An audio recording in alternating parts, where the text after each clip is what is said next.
Okay, we're going to conclude Module 3 with a brief discussion of another topic that's related to a lot of things we've been talking about, and then a summary of what we talked about so far in this module.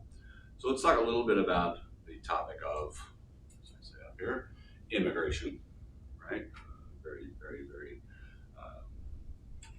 important topic in today's society, and one that's causing a lot of discussion and division in our society. First of all, let's talk about what immigration is.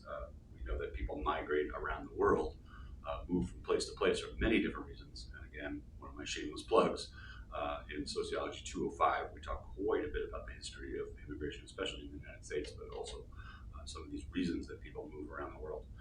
But basically, what do we say immigration is? When people cross a border.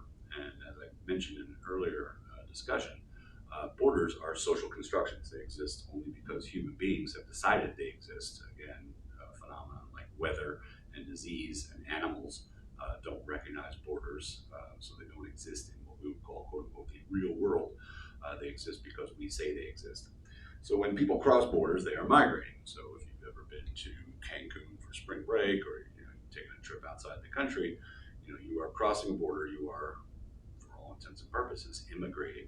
Now, we talk about the idea of, can you do that legally? Sure, if you go to another country and they stamp your passport, right, you typically have what we then call a visa.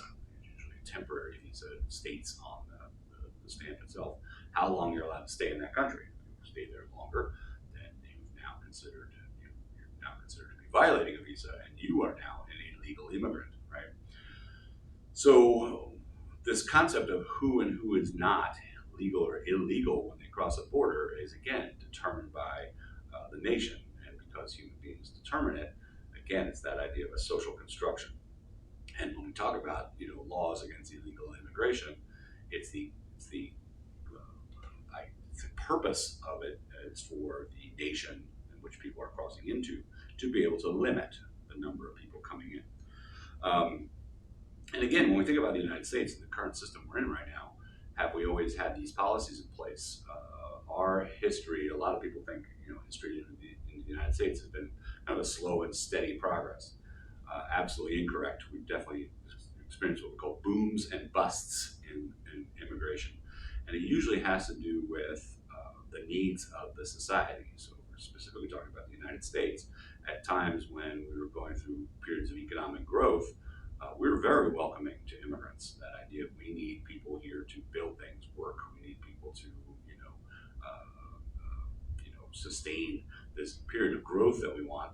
And then when that period of growth either tapers off or even falls, then we start to see much more restrictive immigration policies coming in.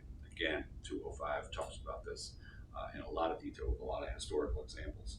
So this kind of idea of boom and bust in the economy often fuels the idea of immigration to our society. And again, when we talk about this from various sociological perspectives, from a critical constructionist point of view, again, that idea of workers and employers, from a critical constructionist point of view,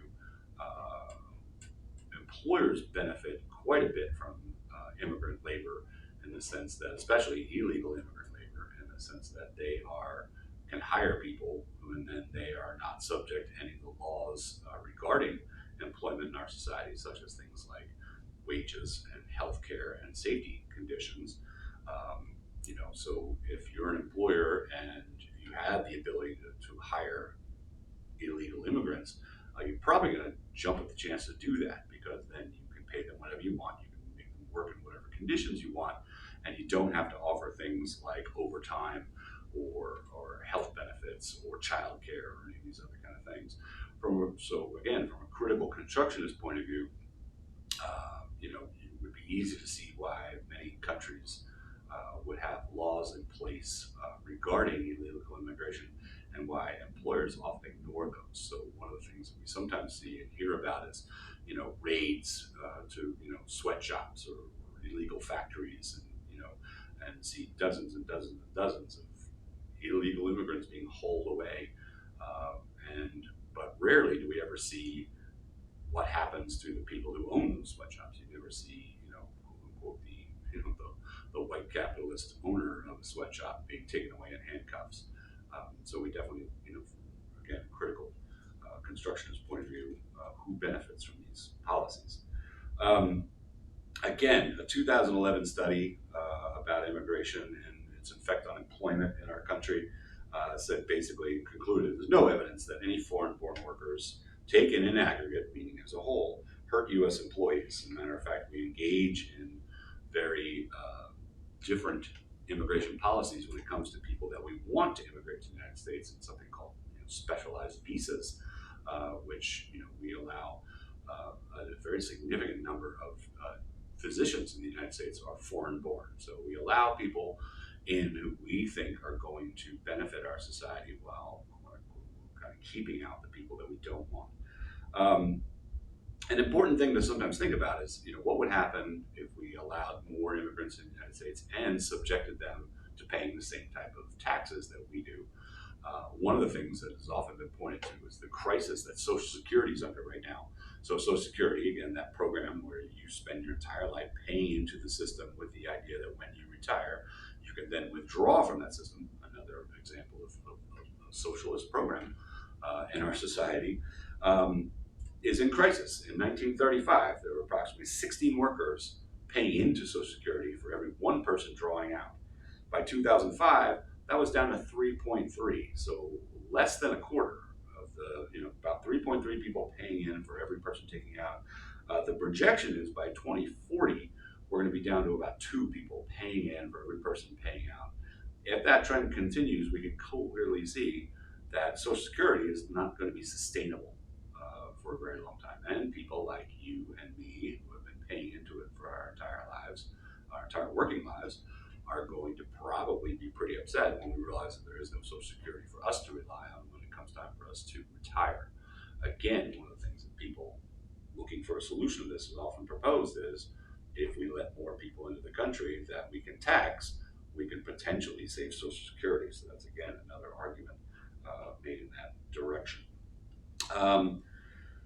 So again, if we look at a critical constructionist point of view regarding the topic of immigration, we can say we as a society regard ourselves, and we often talk about being a nation of immigrants. We take pride in our history of immigration and the diversity that the United States has. But again, you can even look at the Statue of Liberty and the poem that's on its base. Give me your tired and poor, weak and hungry. I know I'm paraphrasing here, probably slaughtering it. Yearning to breathe free.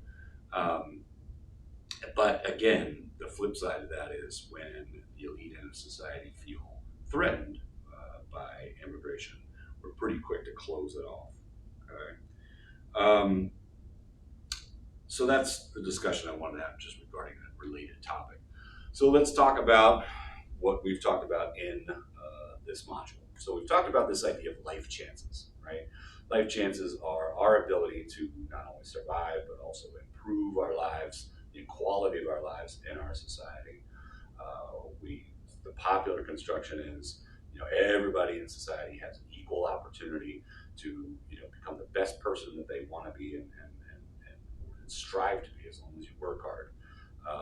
But we clearly have pointed out, and I think in these past lectures, it's pretty tough to argue against the idea that our life chances in society are absolutely affected by these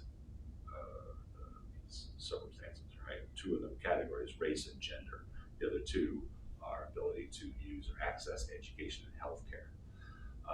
So again, it's not, this isn't an argument that the United States is a terrible place, that we're an awful society, but we sometimes need to challenge the hegemonic concepts, of the popular constructions, and recognize that our life chances are greatly influenced. And these are only 4 examples of 4 very important examples, but recognizing that these are the things that have an influence on our lives. Okay, back to that sociological idea of determinism, that the outcome of our lives is determined by social forces, kind of rather than this concept of human nature or free will.